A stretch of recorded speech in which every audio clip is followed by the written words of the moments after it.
छांगुर बाबा उर्फ जमालुद्दीन एक ऐसे रैकेट का सरगना जिसने धर्म को धंधा बना दिया और मजबूरी को मोहरा। छांगुर बाबा बलरामपुर के मधुपुर गांव में चांदोलिया दरगाह के बगल में रहने वाला ये शख्स सिर्फ एक बाबा नहीं था बल्कि एक पूरे नेटवर्क का सरगना था।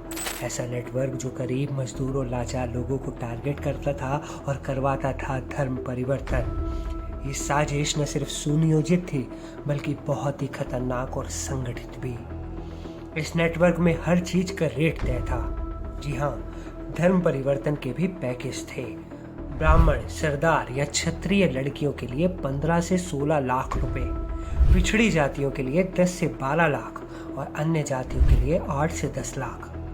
ये कोई धर्म नहीं, ये खुला सौदा था। और ये काम अकेले नहीं किया गया। इस खेल में कई किरदार थे। नीतू रोहरा, नवीन घनश्याम, महबूब, हाजिरा शंकर, पिंकी हरिजन, सगीर और एक कथित पत्रकार एमएन रिजवी। इन सब ने मिलकर हिंदू लड़कियों को प्रेम जाल में फंसाया, ब्रेन वॉश किया और मजबूर किया इस्लाम कबूल करने को। सबसे हैरान करने वाली बात यह है कि छांगुर बाबा के संपर्क में आए सिंधी परिवार, नवीन, नीतू और उनकी बेटी जो मुंबई से थे, उन सबको इस्लाम कबूल करा लिया गया और अब वे बन चुके थे जमालुद्दीन, नसरीन और सबीहा। ये देखिए, ये है नीतू उर्फ नसरीन। छांगुर बाबा ने बकायदा शिजर तैयबा नाम से किताब छपवा रखी थी जिसमें धर्म परिवर्तन का प्रचार प्रसार होता था। गुंजा गुप्ता की कहानी तो जैसे इस रैकेट की क्रूरता की मिसाल बन चुकी है। एक अबू अंसारी जिसने खुद को अमित बताकर गुंजा को प्रेमजाल में फंसाया, दरगाह ले गया और वहीं नीतू उर्फ नसरीन और छांगुर बाबा ने मिलकर उसका ब्रेन वॉश किया। अब गुंजा बन चुकी थी अलीना अंसारी। लेकिन ये मामला सिर्फ व्यक्तिगत स्तर तक सीमित नहीं था। छांगुर बाबा का गैंग विदेशों तक फैला हुआ था। यूपी एटीएस की जांच में सामने आया है कि इस गैंग के सदस्य करीब 40 बार इस्लामिक देशों की यात्रा कर चुके हैं। 40 से ज्यादा बैंक खाते फर्जी नामों पर और 100 करोड़ रुपए से ज्यादा का लेन देन। शोरूम, बंगले, लग्जरी गाड़ियां सब विदेशी फंडिंग से खरीदे गए।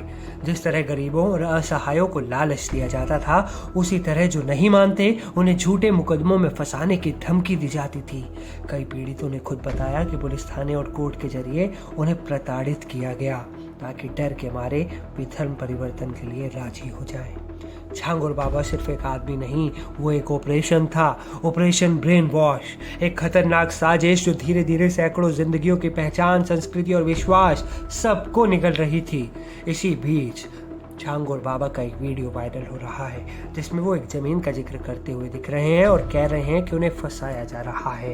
लेकिन अब जब यूपी एटीएस ने छांगुर बाबा को गिरफ्तार कर लिया है, ये सिर्फ एक गिरफ्तारी नहीं बल्कि उस पूरे तंत्र पर पहला वार है।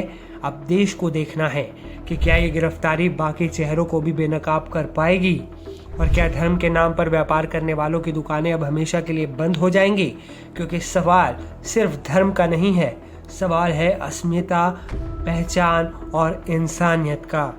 आपको क्या लगता है? छांगुर बाबा पर आपकी क्या राय है? नीचे कमेंट में जरूर बताएं।